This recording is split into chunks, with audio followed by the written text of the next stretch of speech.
Selamat pagi, senang sekali saya Trina kembali hadir menemani sahabat Hermina dalam acara Hermina Talks di IG Rumah Sakit Umum Hermina Arcamani.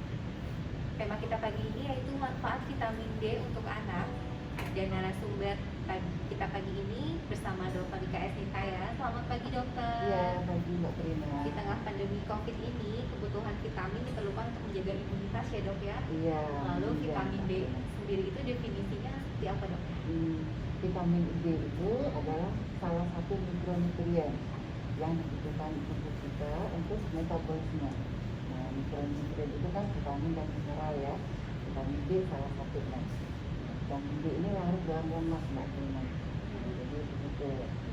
Lalu sumber vitamin D sendiri itu selain dari paparan sinar matahari, mungkin dari makanan ada dok ya, makanan atau apa gitu selain Iya. sinar matahari dok? Ada. Jadi yang terutama memang paparan sinar matahari ya. Jadi sinar matahari itu disebutkan bahwa dia bisa atau mampu merubah provitamin D yang ada di kulit kita menjadi vitamin D, menjadi vitamin D bentuk aktif, lalu bisa dipergunakan oleh tubuh kita dalam untuk metabolisme. Ya, kemudian sumber vitamin D yang lainnya adalah dari makanan. 20% sih dari kebutuhan vitamin D kita terpenuhi dari makanan. Makanannya yang terutama tentu saja yang mengandung minyak ikan. Ikannya ada ikan tuna yang banyak lemaknya ya, ikan tuna, salmon, ikan tumbung, ikan tongkol ya kan, Iya. kuning telur Kuning telur, ya, ya. ikan sarden juga, ikan makarel ya, asi juga banyak. Asi juga ada di dalam vitamin. asi ada kandungan vitamin D. Ada, tapi nggak banyak ya, tapi ada vitamin D-nya. Nah, karena nggak banyak itu makanya pesannya tuh ibu hamil yang mau melahirkan harus tercukupi dulu kadar vitamin D-nya sewaktu hamil. Jadi nanti pas melahirkan menyusui anaknya, asinya cukup vitamin D-nya. Nah, kemudian sumber vitamin D yang selanjutnya adalah suplemen. Jadi dari luar kita tambahkan vitamin D. Kalau untuk paparan matahari sendiri dok, itu ada jam bagusnya nggak, misalnya antara jam berapa sampai jam berapa Ya. vitamin D-nya yang bagus untuk mencukupi? Ya. Ada, jadi sinar matahari itu kan ada yang mengandung ultraviolet A dan ultraviolet B. Yang dibutuhkan untuk merubah provitamin D menjadi vitamin D itu adalah ultraviolet B, Mbak Trina. Oh, ada jenisnya dok Ada. ya, ultraviolet A dan ultraviolet B. Yang B ini yang berperan untuk vitamin D itu sendiri. Banyak terdapat pada jam 10 sampai jam 3 sore. Kalau di sebelum itu yang paling banyak itu adalah ultraviolet A. Nah, kalau ultraviolet A itu kan kurang bisa merubah provitamin D itu ya. Malah kalau terlalu lama, terlalu berlebihan, malah memicu kanker kulit nantinya. Jadi dari jam 7 sampai jam 10 Iya, itu jadi berarti di bawah jam 10. Kita juga nggak boleh berlama-lama. Ya. Tapi kalau dari jam 10 sampai jam 3 baru deh itu yang banyak vitamin merubah provitamin D menjadi vitamin D. Nah, jadi dianjurkan kalau mau berjemur ya antara jam 10 sampai jam 3 itu. Ya. Sahabat Hermina, ternyata waktu berjemur yang paling pas itu antara pukul 10 sampai pukul 15 ya dok ya. Iya. Kadang ibu-ibu di rumah, bahkan saya sendiri dok ya, saya pikir waktu berjemur yang bagus itu malah pagi dari sebelum pukul 10 lah dok ya. Ternyata sebelum pukul 10 itu justru yang kalau kelamaan justru nggak bagus ya dok ya. Bagusnya itu dari jam 10 sampai jam 15 sore agar merubah vitamin D menjadi vitamin D. Vitamin D bentuk aktif. Lalu yang menyebabkan seseorang kekurangan vitamin D itu sendiri karena apa dok? Ya, yang pertama tentu saja selalu di dalam rumah ya kan, jarang kena sinar matahari. Nah, itu yang paling besar tuh, yang paling sering menyebabkan kita kekurangan vitamin D. Seperti kita bekerja di kantor, di rumah sakit, di dalam ruangan, terus kan nggak ada terpapar sinar matahari dok ya. Kalau anak-anak zaman pandemi dia di rumah aja, nggak boleh main keluar. Atau kalau dulu pun di sekolah jam 10 itu kan udah dalam kelas. Di kelas. Nah, jadi itu tuh kurang paparan kita sinar matahari. Kemudian makanannya kurang vitamin D-nya. Jadi yang makanan kita sebutkan tadi jarang atau ada yang nggak suka, ya kan. Terus Anak yang berkulit gelap juga kadang-kadang juga berkurang Mbak Trina, karena melanin di permukaan kulit kita itu dia mengganggu penyerapan vitamin D ya. Terus anak yang obes juga, anak-anak yang agak gemuk, kadar vitamin D di sirkulasinya juga rendah ya. Terus yang juga bisa menyebabkan kekurangan vitamin D ini anak yang susah pencernaannya, karena kan pencernaan itu perlu untuk menyerap vitamin D. Jadi kalau anak gampang diare ya dia lebih mudah cenderung kekurangan vitamin D. Sama ASI eksklusif. Anak yang ASI eksklusif ya karena vitamin D dalam ASI itu sedikit, jadi cenderung kekurangan anak tersebut. Sepertinya ada pertanyaan dokter. Berapa takaran untuk ibu hamil selama kehamilan? Selama mengkonsumsi vitamin D itu untuk kehamilan ada takarannya nggak sih dok? Sebenarnya kalau untuk ibu hamil, kalau kebutuhan hariannya itu adalah minimal 600 international unit. Minimal 600 international unit dalam satu hari. Dan satu hari tapi kalau diketahui ibunya jarang terpapar sinar matahari, bisa kita berikan sampai 1000 international unit vitamin D-nya. Jadi antara 600 sampai 1000 international unit ya dok, dan tetap berkonsultasi terlebih dahulu dengan dokter spesialisnya dok untuk mendapatkan takaran yang sesuainya. Ya. Lalu ada pertanyaan lagi, dampak jika kekurangan vitamin D yang tadi sudah disebutkan dok ya.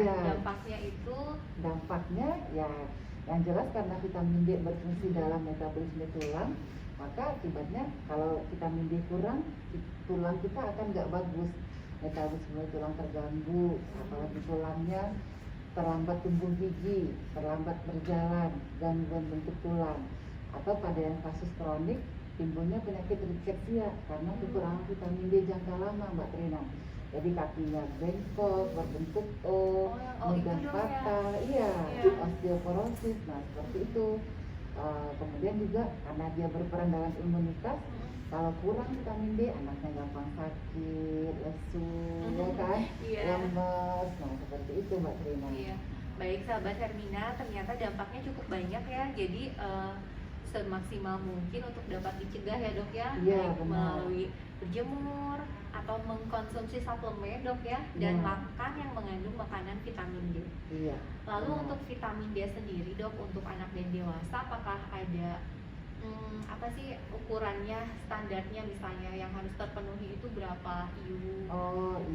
Jadi kalau pada anak sih kita kalau untuk membuktikan anak itu udah kekurangan vitamin D atau belum, ya pasti kita harus cek terlebih dahulu dok ya. Cek darah, ada cek darahnya dok ya. Tapi nggak semua anak kita lakukan itu Mbak Trina. Anak-anak yang berisiko aja yang kita periksa.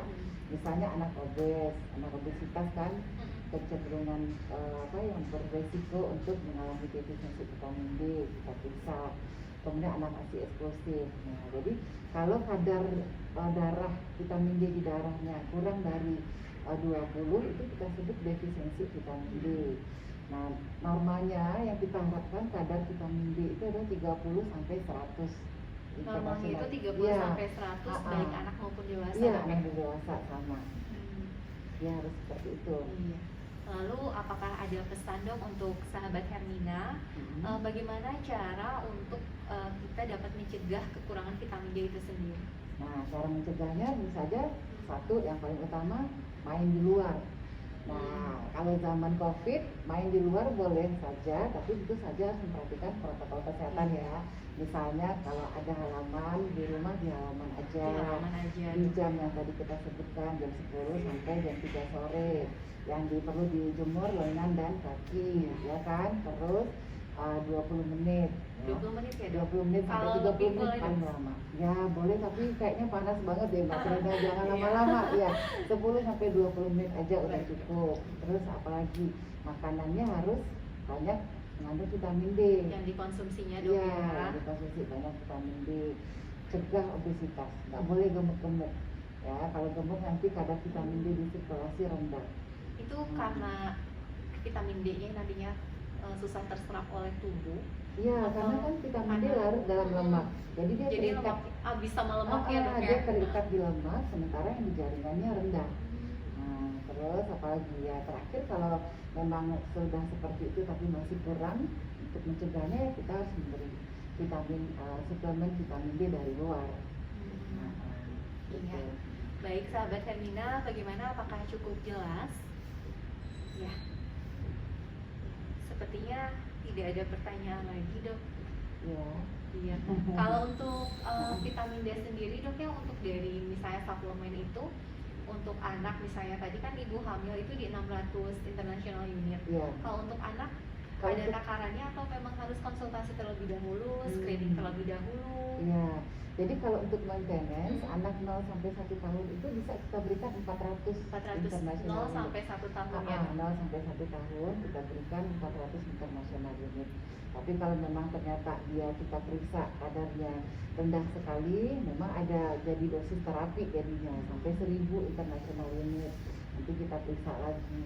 Nah, 1000 international unit, atau kadang ada juga yang memberikan 5000 langsung tapi 1 kali seminggu selama 6 minggu. Nah, seperti itu. 1 kali seminggu Iya, selama 6 jadi minggu. diberikan dosisnya 5000 ya. Langsung, Dok, dalam 5.000 1 hari itu langsung 5.000 per minggu. tapi per minggu nggak per hari ya? Enggak per hari. Kalau per hari 5.000 langsung kebanyakan. Enggak, kebanyakan. Kalau Nah, jadi kalau sedikit iya. aja. Kalau misalnya vitamin D itu sendiri kebanyakan ada ininya nggak, Dok? Ada. Jadi kalau kebanyakan nanti hiperkalsemi, ya kan? Iya. Kan gunanya untuk menyerap kalsium. Kalau ketinggian vitamin D, jadinya apa? Hiperkalsemi, kalsiumnya terlalu tinggi di darah kita. Nah, itu juga nggak boleh. Nggak bagus juga. Nggak bagus. Jadi memang kalau untuk dosis harian maintenance boleh kita berikan 400, ya kan? Di anak di atas 1 tahun 600 international unit. Tapi kalau ternyata nanti anaknya memerlukan terapi memang rendah banget gitu ya, baru deh itu hasil pengawasan dokter pemberian suplemennya. Baik sahabat Hermina, demikian Health Talk kita pagi ini, mudah-mudahan bermanfaat.